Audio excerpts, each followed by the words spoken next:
Evacuation. More than 100,000 men, women, and children, all of Japanese ancestry, removed from their homes in the Pacific Coast states to wartime communities established in out-of-the-way places.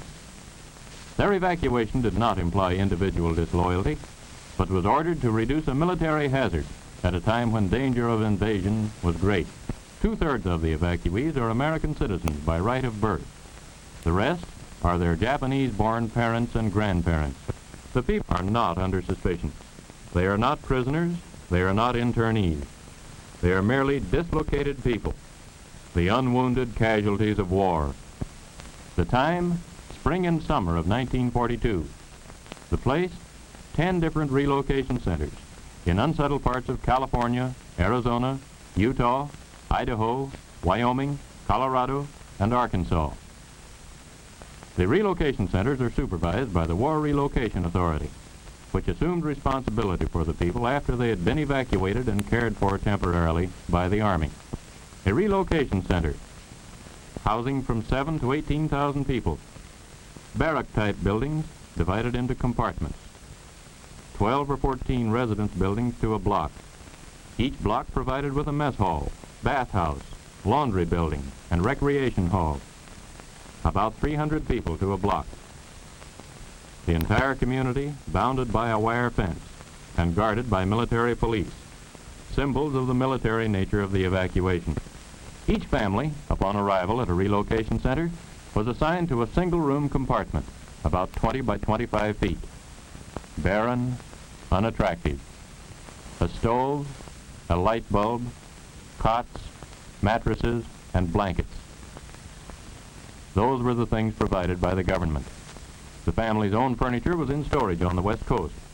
Scrap lumber, perhaps some wallboard, and a great deal of energy, curtains, pictures, drapes, depending on the family's own ingenuity and taste, helped to make the place livable. Some families built partitions to provide some privacy. Others took what they received and made the best of it. The 300 or so residents of each block eat in a mess hall, cafeteria style. Rough wooden tables with attached benches. The food is nourishing but simple. A maximum of 45 cents a day per person is allowed for food, and the actual cost is considerably less than this, for an increasing amount of the food is produced at the centers. A combination of Oriental dishes to meet the tastes of the Issei, born in Japan, and of American-type dishes to satisfy the Nisei, born in America. Lands that had never been occupied or farmed were chosen for most of the relocation centers. Most of the land was covered with desert growth, or with timber in the case of the Arkansas centers. It had to be cleared before farming could start. Then it had to be leveled, and irrigation ditches laid out, or rebuilt, in order that the people could produce a part of their own food. Then came the plowing and preparation of the soil and planting. A few of the centers had crops in 1942. In 1943, all of them. About half of the evacuated people were farm folk, skilled producers of vegetables, fruits, and other crops. They had made desert lands productive before, and around the relocation centers they could and did do it again by the application of hard work and water for irrigation. At the 2 centers in Arkansas, they have introduced Western-type irrigation and succeeded in producing vegetables in the heat of midsummer, when ordinary production methods are not successful. Tomatoes, peppers, cucumbers, corn, melons, and many other crops have been grown on land that a year or 2 years ago was unproductive. Food production is aimed at self-support for the relocation centers. It does not go onto the open market. From the fields, it goes to the center warehouse. From there, it may go to the kitchens, or it may be shipped to other centers. The Arizona centers are most productive in winter. The others produce only in summer or fall, so vegetable crops are exchanged. Besides the workers engaged in farming, it takes many others to handle food, in the warehouses, in transportation, in the kitchens. To keep the rolling equipment, trucks, cars, and tractors in operation, it takes mechanics and machinists. Water mains have to be laid and repaired. Roads, sanitation systems, and buildings have to be maintained. At the Arkansas centers, the land is covered with trees, and the clearing process provides lumber for construction and firewood for heating. Those who work are paid. Wages by outside standards are low. $12 a month for beginners, $16 a month for most of the workers, and $19 for professional people such as doctors and others on skilled or difficult work. The workers also receive a small cash allowance for clothing. The money received as wages lets an evacuee buy the things he needs, which are not provided by the government. But most have had to draw on their savings to live as they would like to. In each center, a cooperative business association operates stores which handle clothing, toilet articles, and the merchandise which would be needed in any community. The co-ops also run barber shops, beauty parlors, shoe repair shops, and other services for the community. When the school bell rings, it's a signal for these students at Hart Mountain in Wyoming to change classes. The school curriculum meets the standard of the state where the center is located. Mathematics, American history, geography, the fundamentals of an American education. This is a class in mathematics. And a rhythm class of 5th grade pupils. In the modern school, many subjects are added to reading, writing, and arithmetic as part of the schoolwork. Some of the teachers are Caucasian. Some are evacuees, Americans of Japanese ancestry. The first graders in this class, taught by an evacuee teacher, are making colored drawings which will decorate the walls of their barrack building classroom. The same kind of beautifully clumsy drawings that can be found in almost any first grade room. In the high schools, vocational training gets plenty of attention. Scientific farming, studied in school and in the field. And older boys are learning trades. They use them first as part of the regular work of the relocation center, as welders, mechanics, machinists. Frequently, learning to do the necessary jobs in a relocation center have led to better jobs outside. Health protection is part of the obligation assumed by the government. Evacuee doctors and nurses serve in the hospital under the supervision of Caucasians. Dentists, oculists, and pharmacists also. The Japanese professional men and women, most of them American citizens, had their own practices on the West Coast before evacuation. Many of them now are in the Army Medical Corps, and others have replaced doctors and other health workers in communities outside the centers.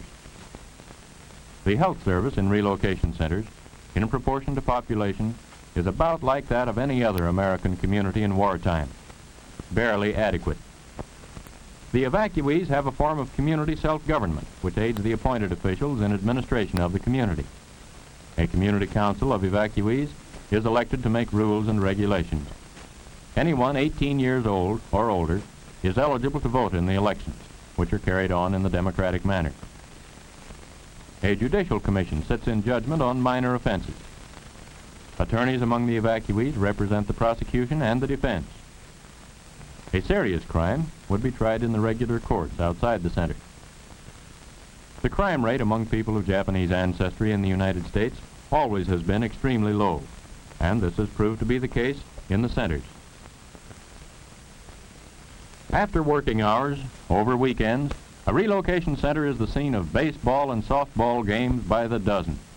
The teams are counted by the hundreds.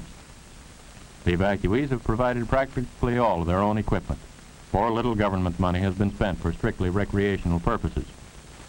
In the fall, touch football is in season, and more quiet forms of recreation. The relocation centers include many well-known artists. Amateur and professional artists and craftsmen have used their spare time in creating beauty in many different forms. Sunday church services. Advanced preparations include carrying the benches into the barrack building. Most of the alien Japanese are Buddhists, but almost half their American-born children belong to some Christian denomination: Catholic, Methodist, Presbyterian. Except for state Shinto, involving emperor worship, there is no restriction on religion in relocation centers. Boy Scouts, who usually provide the color guard for the American flag which floats over each center, are typical of the American organization which are prominent in each relocation center. There's a USO club to provide entertainment for the Japanese American soldiers who come to the center to visit their families or friends. Girl Scouts, Campfire Girls, Parent-Teacher Associations, the Red Cross. The evacuees belong to these organizations in their former homes and transplanted them to the centers. The Boy Scout Drum and Bugle Corps here is leading a Harvest Festival parade, marking the high point of the successful season of farm production. Everyone turns out to view the beauty queen, to see the well-decorated floats, and to join in the good time that goes with the full day of celebration. While they have many things in common with ordinary American communities, in the really important things, relocation centers are not normal and probably never can be. Home life is disrupted. Eating, living, and working conditions are abnormal. Training of children is difficult. Americanism, taught in the schools and churches and on the playgrounds, loses much of its meaning in the confines of a relocation center. When the War Relocation Authority was only a few months old, it was decided that relocation centers should not be maintained any longer than necessary. The first people to leave the relocation centers were volunteer workers recruited to help tend and later to harvest the sugar beet crop of the western states. Almost 1/10 of the evacuees volunteered for this seasonal work in 1942. The result of their labors was a year's sugar ration for about 10 million people. But work in the beet fields was temporary. Most of the people returned to the centers. The War Relocation Authority has been more concerned with permanent relocation, getting the evacuees out of the backwaters of the relocation centers into the mainstream of American life, so their labor can help to win the war, so the cost to the taxpayers may be reduced, so there can be no question of the constitutionality of any part of the action taken by the government to meet the dangers of war, so no law-abiding American need to fear for his own freedom. Relocation of the evacuees is not being carried on at the sacrifice of national security. Only those evacuees whose statements and whose acts leave no question of their loyalty to the United States are permitted to leave. All information available from intelligence agencies is considered in determining whether or not each individual is eligible to leave. Those who are not eligible to leave have been moved to one center to live presumably for the duration of the war. The others, established as law-abiding aliens or loyal Americans, are free to go whenever they like. Thousands already have gone. Here are a few of them. Nobura Aramura is examining corn for insects in a field in Illinois. Kenneth Sugioka used to operate his own orchard in Hollister, California. Machine work was a hobby. Now it's his job. He's making precision parts for American bombers. Masako Takayoshi is assistant head nurse in a large hospital. She was a teaching supervisor of nurses in a Seattle hospital before evacuation. She has 3 brothers, all in the Army. The tractor driver here is Roy Himoto, who used to farm near Walnut Grove, California, and was evacuated to the Tule Lake Center. This young machinist has learned his trade since he relocated to Chicago, and his boss says he learned it well. He's helping to make kitchen equipment. Mrs. Ayako Kasai paints miniature dolls in a Midwestern studio. She used to live at Colusa, California, and then lived at the Granada Relocation Center. In the background is Cecilia Miyamoto, who divides her time now between working and attending college. Kei Nakadoi feeds the chickens on an Illinois farm, and on the same farm is an Issei, Kamago Shimatsu. Shinobu Sakuma, Joe Chihara, and Yoshio Dogen cultivate potatoes on a farm in the Middle West. This is Ruth Nishi. Her father ran a fruit stand in Berkeley, California, and Ruth helped him. After living in the Poston Relocation Center, she moved to Chicago and has become a skillful turret lathe operator. These young men spraying potatoes are from the Minidoka Relocation Center. This boy liked the printing trade, but had no chance to learn it until after he had left the relocation center. He's helping to print some of the nation's supply of magazines. American eggs are shipped all over the world, to Americans in the armed forces and to our allies. Mary Higuchi breaks eggs which are to be dried. And in the same plant, John Iamuri feeds the drying machine. Jim Carisu used to be a clerk in Madera, California. Now he's a candy maker in Chicago.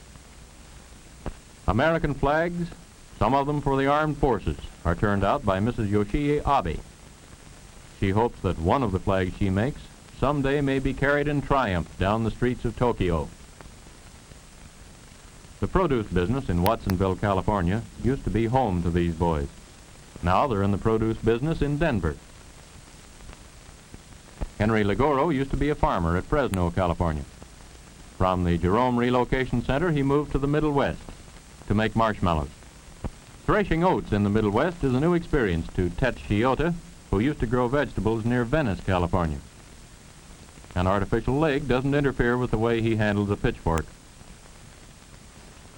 This young fellow, operating a bookbinding machine, is typical of the evacuees who are adjusting to new communities, getting along with their employers, fellow workers, and neighbors, and finding satisfaction in becoming self-supporting once more.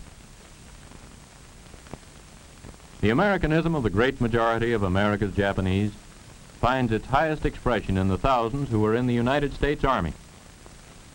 Almost half of them are in a Japanese-American combat team, created by order of the Secretary of War early in 1943. Some of the volunteers came from Hawaii, some from the eastern part of the United States mainland, where there was no mass evacuation. Hundreds of them volunteered while they were in relocation centers.